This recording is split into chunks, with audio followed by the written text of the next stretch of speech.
Welcome back, Tribe. Got an episode here from Psych Hacks. As little as possible, why men need to do the bare minimum. Let's get into I'm it. Dr. Orion Taraban, and this is Psych Hacks, Better Living Through Psychology. And the topic of today's short talk is as little as possible. So there's been a lot of chatter on the interwebs lately from women complaining about men putting in the bare minimum when it comes to the courtship process. If we give these women the benefit of the doubt, we can consider this movement an attempt to whip men into shape who would then, presumably, put in more of an effort when dating them. I'm here to weigh in on this topic, and I'm going to say, in no uncertain terms, that the men who are doing the bare minimum are the men who are doing it right. You can almost hear the angry comments from here. That's right, men should do as little as possible when courting women in today's day and age. And today I'm going to walk through 3 reasons why that might be the case. You can be the judge. Let's get to it. First and foremost, it's important to understand that you can never move backwards with women. That is, whatever you do serves as the standard against which future efforts are compared. This means that if you come right out of the gate with a lot of effort and provision and consideration, then you've just created a logistically impossible relationship.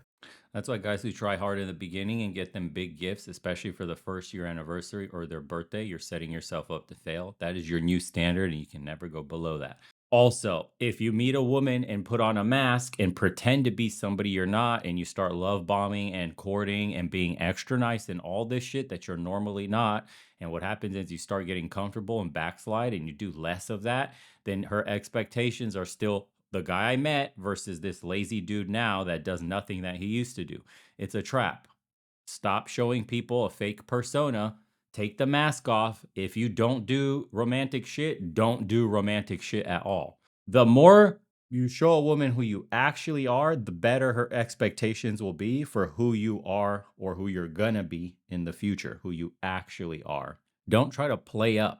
I know it's like natural to do that when meeting a woman. You want to present yourself in the best light possible.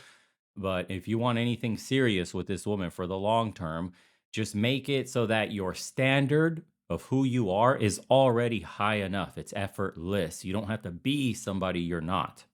You understand? That's why you do all this shit for yourself first. You become this kind of man who's interesting, who's charismatic, who has, good, what could you say? Social IQ and all this other stuff and blah, blah, blah, blah, blah, right? The exact man women want. Just end up being that guy naturally through your own evolution for yourself, because it'll help you in business. It will help you with making connections. It will help you getting deals done, selling whatever it is, products or services that you're into, right? That stuff helps you in general dealing with people, having high social IQ. So if you can make that your default, then it doesn't feel like you're working hard for somebody's attention, being somebody you're not, redlining yourself. In a weird way, just be yourself is actually the correct way to go, because that's your natural state that is effortless. And if that's the one that women accept, you're in very good hands. It's going to be very difficult to maintain that level of effort, let Yep. alone top it. And trust me, even if you are able to maintain that level of effort throughout the entirety of your relationship, it wouldn't be enough. This is because women grow acclimated to the treatment they receive and the Mhm. lifestyle they enjoy. The same effort that might wow them in the beginning will hardly seem impressive or important a year or 2 from now. So if you come out doing everything you could possibly do, congratulations, you just painted yourself into a corner, muchacho. A smart man gives his relationship a lot of runway. And why is that? Because the game does not run on gratitude, ladies and gentlemen. I wish it were true. I wish people stayed together because of the gratitude they feel in their hearts for what their partner has done for them in the past, but they do not. That's You guys ever got in an argument and your woman says, "What do you ever do for me? You never do anything for me." You just changed her tire. You just gave her some money. You just paid her rent fully by yourself. You did 10 million other things. You helped solve her problems. And then, literally, the next day, when one thing goes wrong and you're not there, you never do anything for me. When's the last time you ever helped me with anything? That's what he's talking about. You're thinking in your head logically, like, what are you talking about? Lists of things in your mind are already piling up about what you did. But in her brain, it's emotional. There's a magic word now that you have to insert. You never do anything for me now. You haven't done anything for me now. Now is when I need you to do something. That's what she's saying. There's another magic word, but we'll get into that one later. Just say now in terms of what a woman says, and that's how you read between that's womanese that you're learning to speak. So when that argument happens, or there's other arguments, insert the word now, and you have more contextual awareness of what she's actually saying. Said people do often stay together out of guilt. Guilt keeps people together. The guilt they would feel for leaving someone who has done so much for them. But no one stays because they're grateful. They stay when they stay because they feel guilty. And a relationship that is only held together with the glue of guilt is not a relationship that you should make an effort to save. It's important to know when to pull the plug. In any case, when courting a woman, it's a good idea to start small so that you have some place to go in the context of the relationship. Which brings us to the second reason why as little as possible makes sense. It establishes the proper reinforcement protocol for your relationship. Namely, the more someone does what you want them to do, the more you reward them with the things that they want. When men come right out of the gate with princess treatment, buying women flowers and planning expensive dates and sweeping them off their feet, which, spoiler alert, will be rebranded as love bombing when it doesn't work out, these men set the wrong standard for their relationships. Because what the fuck have those women done to deserve any of that? Without establishing better treatment as a consequence of good behavior, men who do this are directly responsible for making modern women as entitled as they are. Simping. Why wouldn't they believe that they don't have to lift a finger to justify the princess treatment that they would prefer to receive? In their own minds, they are the table, right? Well, how did that belief get there, my dude? Don't be fooled. An abstract ideology like feminism isn't nearly as reinforcing as concrete cash and prizes. Behind every entitled woman is a string of men who fucked up. Simps. If you appreciate the insights on this vein, because as I've said before, men are the employers in sexual relationships, as they are in a position to offer a role to the woman, not the other way around. People typically work. And you know what's crazy? Simping is so extreme now. You could even look at rap. You can look at mainstream, country music, everything, movies, TV shows. It doesn't matter. Every guy is a fucking simp, whether he looks like a Giga Chad or not. Just absolute simp behavior. Let me change your life. Rap is like, let me buy you a bag. Let me ice out your wrist. Literal fucking simps. We went from pimping to break a bitch to playing hoes to pimps up, hoes down, to be a player, woman night, all this stuff like men rule, blah blah blah, masculine spaces, all this to like Jack Reacher. He's always like looking down in a way, and he's supposed to be some alpha fucking Giga Chad that beats up and kills people, mega assassin, but he can never make a move on a woman. A woman's always got to make the first move and be a strong boss babe and show him how she can sexually dominate him and better. Fuck, so gay, bro. All these movies are just gay as fuck, extra feminized, estrogen pumped out the ass. All these dudes are playing this fucking simpy role. Guys on social media talking about, check out what I bought my girl. I just met her, and let me ice you out, babe. Let me get you 10 different bags, babe. I could change your life. Can your man afford to get you a Louis Vuitton? Are you fucking gay or what, dude?